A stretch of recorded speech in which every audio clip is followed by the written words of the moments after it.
continued from entry for Rough Riders. The Montcar, the killing blow. It is about to begin. Long have we fought, not just this day, but so many before this, all leading to this. The forces of the Imperium have thrown themselves at us again and again. Always we have drawn back, avoided being bogged down, avoided a pitched battle. Until today. They have the more warriors, so we must always be clever. Never be dragged into battles of attrition. Choose our time. Be patient. Until today.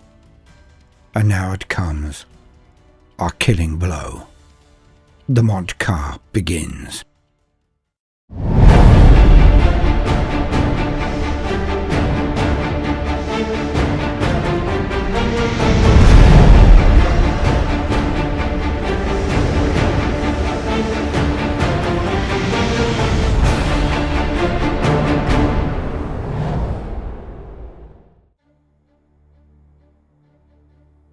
I can see it all.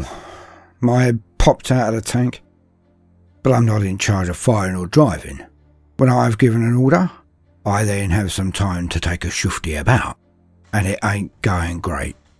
It was looking rosy for a minute or two. But now it ain't.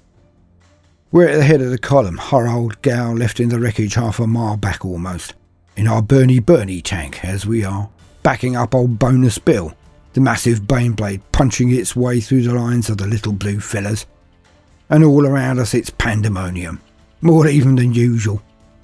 Burning fighters from both sides falling from the skies like meteorites, killing all around them when they impact. Our lines are solid, but under a lot of pressure. On my left the lines hold. Ogrins backed up by orderly firing columns of Australians. Kroot can't get through. On my right, things were looking even better. Same Ogrin lines, same Vostroyans, same Kroot bird doggy things, but a host of our Rough Riders managed to avoid detection and blanked them. Charged into the back of the doggy birds and now it's a massacre. Woof woofs can't get past the Ogrins and fire, can't retreat from the cavalry. The perfect trap. Utter carnage.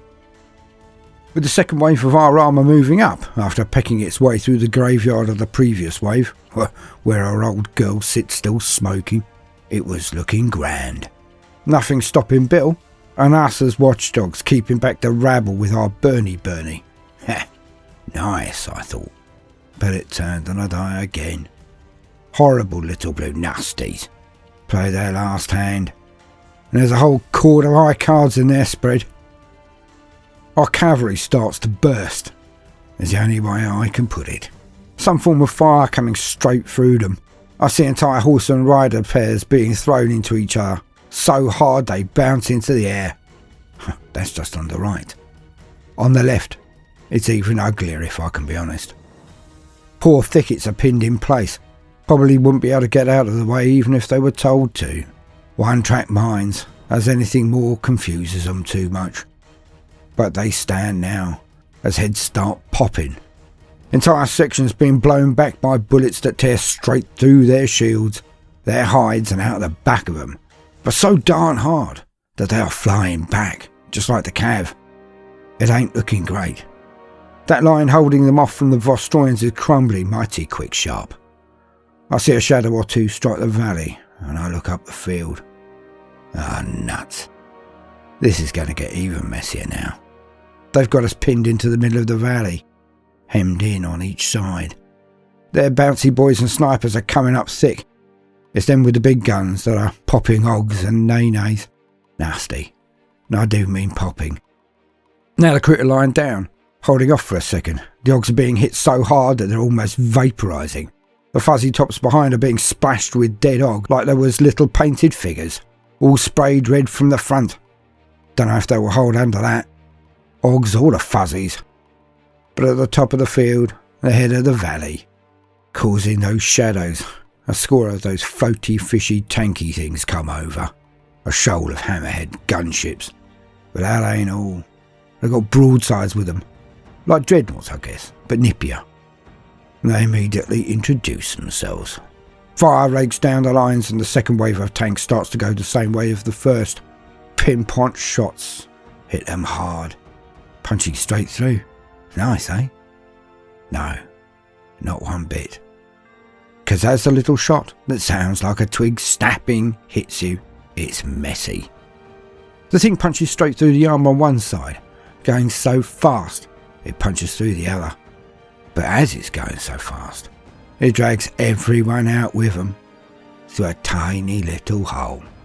And that bigger thing, a man, can't go through a hole unless he gets squished.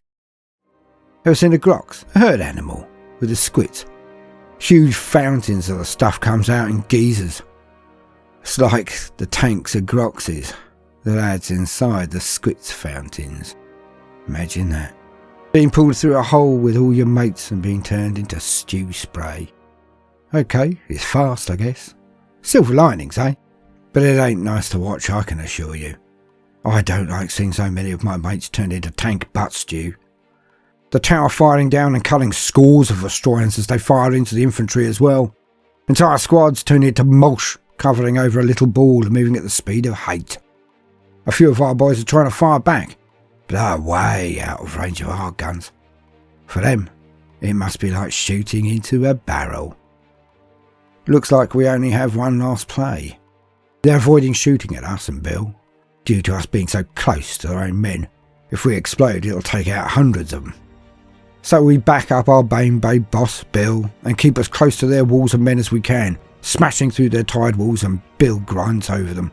If we stick close and keep frying the blue bunnies all over, things are getting worse. It seems that the comms have gone down, which means that they've sent a force round to take out, or at least tie up, our entire headquarters. So nobody is getting us out of this, and nobody is taking charge. No help is coming. I grabbed the Vox. Seems like I might be one of the highest rankers on the field now, strange as it may seem. And after having a shifty around as I am, and as I have, I think I have an idea.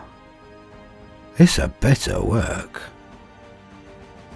Story continues in Vostroyan Firstborn, coming soon.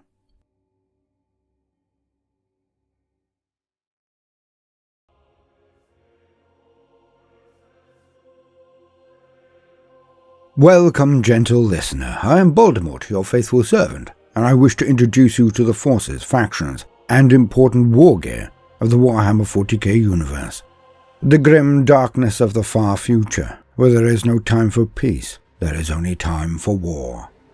And today, we are to discuss one of the most terrifying weapons of the entire setting. Unexpected, eh? That the only faction that anyone usually calls good guys, or even potentially so, have a weapon that I classify as absolutely horrific. We'll come back to that at the end. And so, as usual, for the very basics, let us lean on existing wisdom. To quote, the Railgun. A railgun is a heavy tow ballistic rail weapon that makes use of electromagnetically induced linear acceleration to fire a projectile at extraordinary speeds. Characteristically powerful, railguns are renowned for their deadliness to enemy armour at extreme ranges. The cylindrical projectile it fires can hammer straight through power armour and even redoubtable tactical dreadnought armour, Terminators, with ease, passing through at such incredible velocity that the sudden burst of pressure followed by violent decompression reduces all living matter inside to a tangible semi-liquid goo. Even a Space Marine's enhanced physiology is no match for such pinpoint devastation. The railgun is roundly hated by Adeptus Astartes chapters that have encountered it, for not only does it kill their battle brothers upon impact, but it destroys or renders inoperable the progenoid glands that allow their apothecaries to create more Space Marines from the fallen. In this way, it not only kills the Space Marines of the present, but also kills the warriors of the future. The railgun is most commonly mounted on the Hammerhead and Swordfish gunships, though larger variants have been employed as starship weapons by the Corvatra, the Tau Navy. A railgun uses a series of powerful electromagnets and superconductive electrodes to accelerate small, solid and conductive projectiles to a significant fraction of the speed of light in a vacuum. The resulting high levels of kinetic force imparted to the weapon's projectile then allows it to devastate and destroy the most heavily armoured vehicles on impact, even at extremely long ranges. Few vehicles are able to withstand a direct hit from a railgun without suffering critical damage. Because the projectile is capable of achieving a velocity of 0.2 c, that's 2% of the speed of light, it generates a tremendous force when it strikes its target that is often far more than would be produced by an explosive charge of the same size. As such, the speed of the projectile is enough to punch through virtually any amount of armor. The size of the weapon determines the size of its power source, and thus the kinetic force imparted to the type of projectile used as ammunition. Because the projectiles are so small, large numbers can be carried by the weapon's operator at a time. However, when used against infantry, a railgun can have a devastating effect, where the round simply vaporizes the target. Those near the travelling path of the projectile will also find the breath sucked out of their lungs, such is its speed. A railgun makes an iconic whip-crack sound when it fires, which is created when the railgun's round breaks the sound barrier. A railgun is also able to fire sophisticated submunition rounds, which consist of smaller projectiles that can strike a wide area. Whilst the overall damage imparted on impact is less, such submunitions are extremely useful for suppressive area fire against infantry targets. The basic physical principle behind the railgun technology is well known to the Adeptus Mechanicus, but the Imperium has never been able to utilize it in a worthwhile form due to the myriad of issues inherent in the operations of such weapons. The limitations of such technology include the staggering amount of power required to propel the projectile along the rail, and the dissipation of the heat generated by the process. The Tower appear to have implemented solutions to these problems, and many heretics amongst the Adeptus Mechanicus would very much like to understand how. Theorized railgun mechanics. The railgun functions through the manipulation of the electromagnetic force. A magnetically responsive projectile in an electrically conductive sheath is inserted between two conductive rails attached to a power source, making a complete circuit. As the current moves through the circuit, it generates a magnetic force that pushes outward, forcing the projectile down the rails. The greater the current it collects, and stronger the magnetic force becomes, causing the projectile to accelerate along the full length of the rails, achieving a tremendous velocity by the time it passes the end of the rails and breaks the circuit. After this, another round can be readied as soon as enough charge can be built back up for the next shot. To achieve a charge necessary to fire a shell at combat velocity typically requires a bulky array of capacitors attached to a powerful generator, which tends to limit the use of the battlefield railgun to dedicated vehicles. While a railgun is conceptually simple, manufacturing and fielding one presents several engineering challenges, requiring highly conductive materials with strong resistance to thermal expansion, efficient cooling systems, very precise machine processes, and methods of quickly servicing and remachining the rails in the field to keep their interior surfaces in pristine condition, as even minor wear could have a significant deleterious effect on the weapon's performance. Heavy railgun. A heavy railgun is a larger version of the standard railgun, and is usually only mounted on the Manta, Murray, and Tiger Shark AX-10 aircraft. Heavy railguns fire larger rounds at higher speeds, and the projectiles are fin-stabilized to produce extra lift, and therefore extra range whilst in an atmosphere. The heavy railgun's submunition shell is equipped with a drone processor that is programmed to direct the shell accurately towards its target. This capability is mostly used during void combat to find weak points in the armor of enemy starships, as standard submunition rounds lack the necessary penetrating power. They are also useful in ground combat, however, as the shell can saturate an extremely large area with its submunitions and deny cover more effectively to enemy forces due to being fired from the sky. Starship railgun batteries. Despite recent Tau advances in superconductor technology, railguns mounted on Tau starships are of such enormous size and require such large amounts of energy to fire that they are grouped into batteries and fired one barrel at a time in sequential order, ensuring the first barrel is loaded and ready before it is charged again. Tau Starship Railgun batteries are considered comparable in firepower and effectiveness to the weapon batteries of macro cannons employed by Imperial starships. The Rail Rifle. A potent weapon, the Rail Rifle makes use of the same technologies as the larger Railgun and heavy rail rifle, albeit on a smaller scale so that it is infantry portable. Possessing an impressively long range and ability to deal great damage, its true strength lies in its armor penetration capabilities. The Rail Rifle's projectile is able to punch through even Terminator armor with ease. As a dedicated elite infantry killer, enemy units that manage to survive a Rail Rifle fusillade are often pinned down temporarily afterwards, unable to do anything in the face of such deadly fire. The Rail Rifle also proves effective when used against light vehicles. Rail rifles have only recently been authorized for use to front-line Tau units, having just completed an extensive field testing phase. As of the third phase expansion, rail rifles are only issued to Pathfinder scout teams to provide them with their own much-needed heavy weapons support. History. Even before the Tau Empire's first sphere expansion had drawn to a close, Earthcast scientists turned their efforts to further refining rail weapon technology, the goal being to create a version compact and durable enough for use by a Firecast infantryman. Thus did the development of the rail rifle begin. Success was not immediately forthcoming.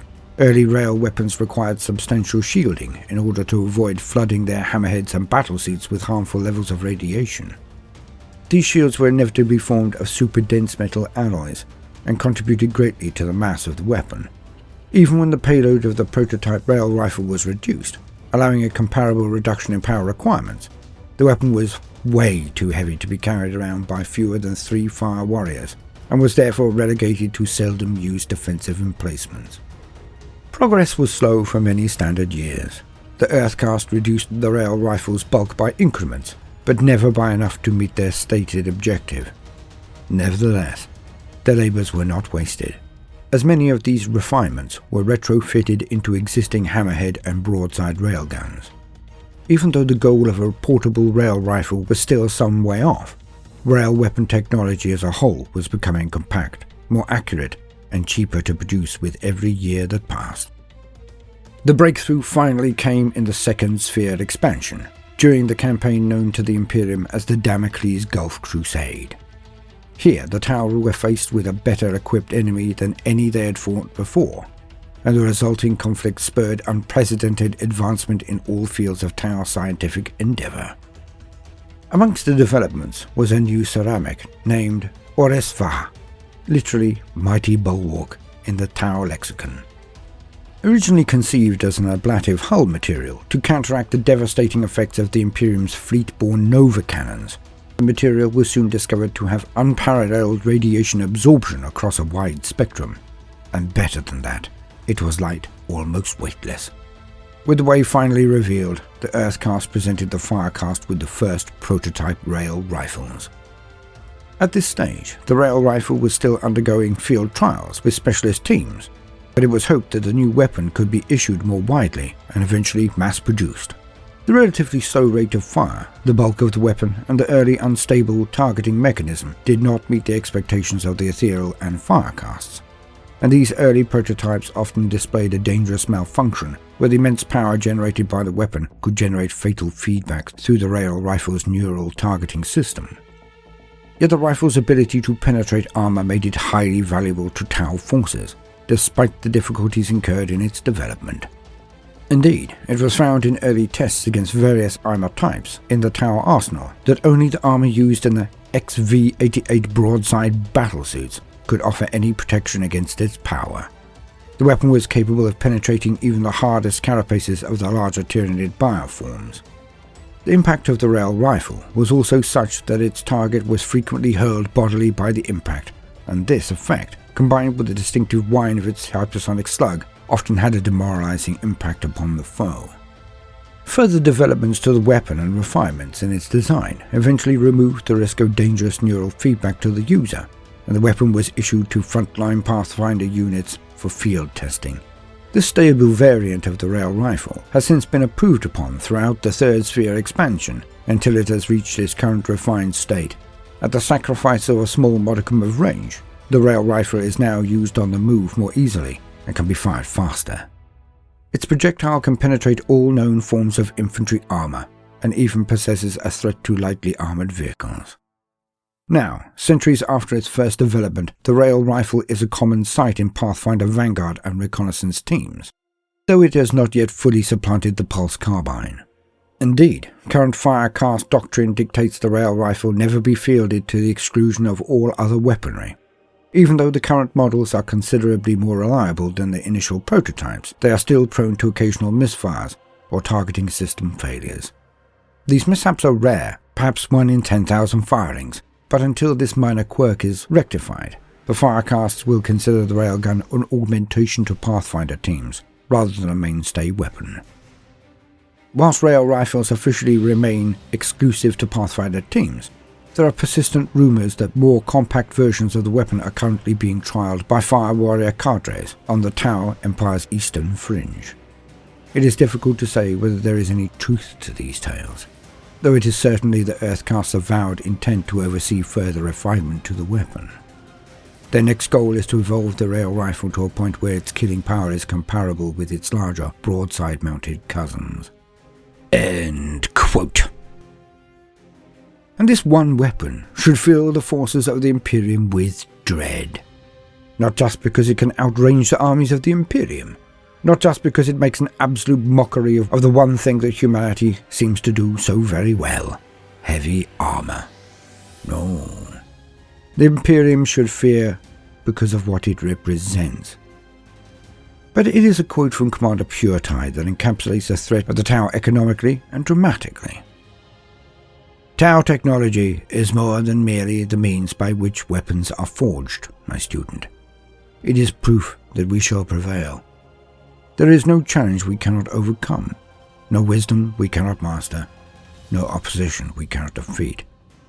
One by one, the secrets of the galaxy will be ours, and all the worlds touched by the light of our star will know the joy of the greater good. Progress shall be ours, so long as we have the will to seek it. Commander Puretide. And here it is, the Tau ability to innovate new technology swiftly. The rate of the development of this weapon has been in a shorter span of years than I imagine some of the Imperium's crusades have lasted. To a technologically stilted organization like the Imperium, well, not counting the prolific and tech-heretical Belisarius Corps, this should terrify them. As I said before, the Tau represent what I consider one of the most serious threats to the Imperium, if they are merely allowed to exist. For in the hundreds of years it may take the Imperium of Man to take the Tau threat as seriously as the Necron or the Tyranid, their opportunity may very well have passed. If the Imperium does not drop the hammer soon, learn all they can from their previous battles, and simply take 1 century to do the job properly, and eradicate the Tau root and branch, to the very least and last of them, a xenocide on the scale that has not really happened since the Great Crusade and the Rangdan. If they cannot exterminate the Tau now, then in short centuries only, they may well find that they are dealing with a race as advanced as we were during the age of technology, or even of the levels of the Necron tier before their transformation to the soulless legions of metal. And all the Tau need do is not wake the giant that they construe as practically asleep at the wheel, a giant that could crush them by simply rolling over. The Imperium. How long will they ignore the rising threat? The Railgun, one of the nastier weapons in the entire Grimdark, and one of the many reasons I say the Tau are more than welcome on the board. Because they can claim to be as nice as pie, and the butter would not melt in their mouths. But while they are touting such weapons of sheer destruction and horror, then all of their pretty, flowery words just seem to be resoundingly hollow. I have been Baldermort, your faithful servant. I hope you have enjoyed this brief introduction to Railguns. If so, then please do consider liking and subscribing. If you do, then hit the notifications button, as I would not want you to miss out. If you see the worth in what we are doing, then do also consider joining our Patreon, or giving the video a share if that is beyond your present scope. It will be a great boon. Now, no matter what you do today, do try to make some time for fun. Toodaloo.